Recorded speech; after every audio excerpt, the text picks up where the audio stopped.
Hey, so welcome back for another Nissan Pulsar update. Today we're going to be looking at something different again.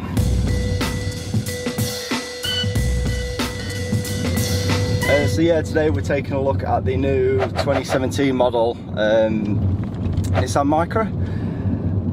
This is one, I'd seen it before I got the Pulsar, or when I went to go look at the Pulsar, I'd seen this car. And I said to the rep at the time, you know, it's not a car that's really advertised, and it does look nice. Unfortunately, it's still got the name of a Micra, and I say unfortunate as in, I think that's off-putting for a lot of younger buyers. I think if you was, you know, especially the 18 to probably 30-year-olds. I know the I think it's the K11 Micra, the really tiny thing, that had quite a following, a bit like a Japanese Mini. There was some people who really did like them. They'd, you know, modify them and do whatever they wanted with them. But in general, the Nissan Micras, I think it had, the original Micra had a bit of an association with it, and some of the younger lads probably didn't want that. But anyway, name aside, this is a really nice looking car. And today, yep, I've been given the chance by Bristol Street Motors. So yep, thanks to them for letting me borrow this car for the day. We're just going to see what the car's like, really. I've said ever since I've seen it, you know, Nissan really haven't advertised it much, which I think, I don't know, they should do. But according to the sales guys at Bristol Street, these are now starting to sell quite well. I'm waiting for a Nismo version. I think they should do that. I think if they can make a Nismo, it'll compete with the likes of the Fiesta STs, the Polo GTIs, and the Clio RS, which apparently is coming out. With that coming out and this being based on a Clio platform, that makes you wonder, will they bring a Nissan Micra Nismo out? Or will Renault not want Nissan to bring that out just because it may take sales away from the Clio? Who knows? So yeah, we'll crack on, we'll do a bit of test driving route in this and see what the overall feel of it is. Right, so yeah, we're just a few minutes into it. First off, I'll point out this is the Nissan Micra N-Connecta, which is the, I believe it's the second highest spec that you can get with this. So this has got, you know, leather steering wheel, bit of leather trim around the dash.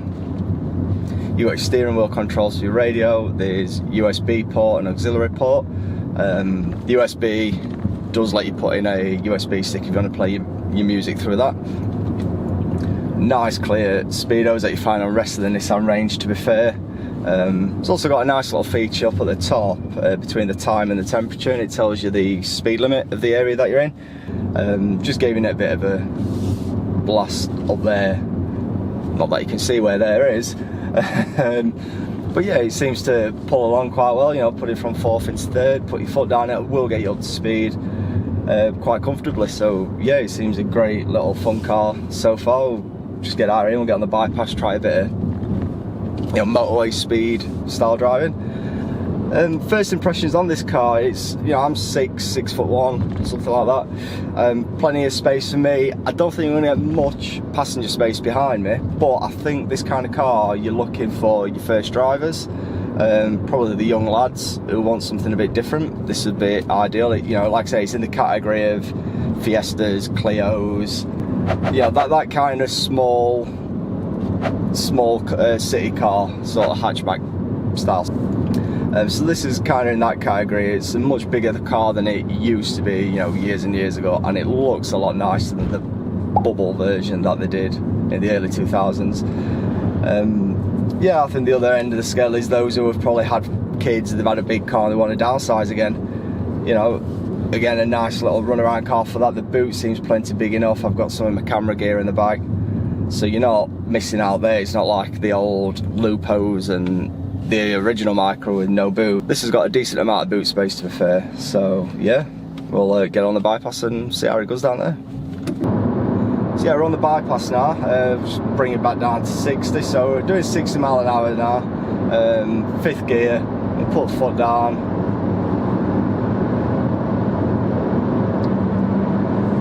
And that's 70. not the quickest, you know, acceleration, but you know, just get something like this, run to the shops and that, you know, pop out to the beach or wherever you need to go. This will do the job for you, I think. So yeah, just come off the Dronfield bypass there, doing, you know, 70 and bit of motorway speed testing. One thing I did notice from around the seals, you can hear wind noise coming through. It's a tad annoying. The windows are fully up, I did check that.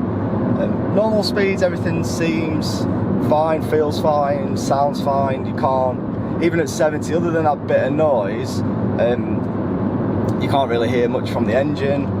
Once you've got the radio on or whatever, you're not really going to hear much wind noise coming through that slight gap there, so it's not too much to worry about, I guess. It depends how fussy you are and what kind of driving you'll be doing, and I suppose also what car you're going from into this, you know. It still may be a step up. And it could just be this car, it could just be that. So, it's all, I did notice it's got just like the Pulsar, so like brake assist on the front, so it'll beep at you if you're coming up close to the car in front, or if the car in front starts braking unexpectedly, it'll beep you and warn you.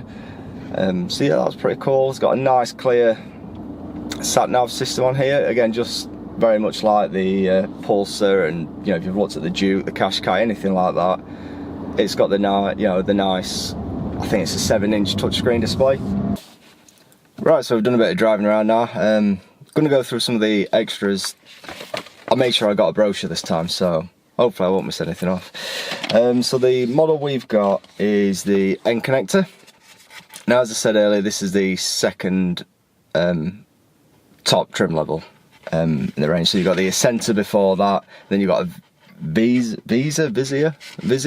and Vizia Plus. So yeah, so you've got Vizia Plus, Ascenta, and then N-Connecta, and then the top one is a Tecna. So basically this one is, I'll just read the options.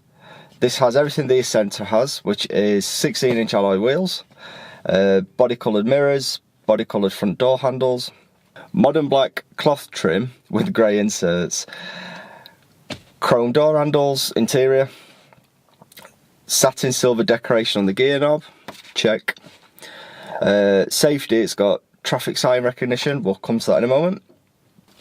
For the audio and navigation, you've got the advanced drive assist display, which is a 5-inch coloured screen, so that's the little display between the speedo and the rev counter.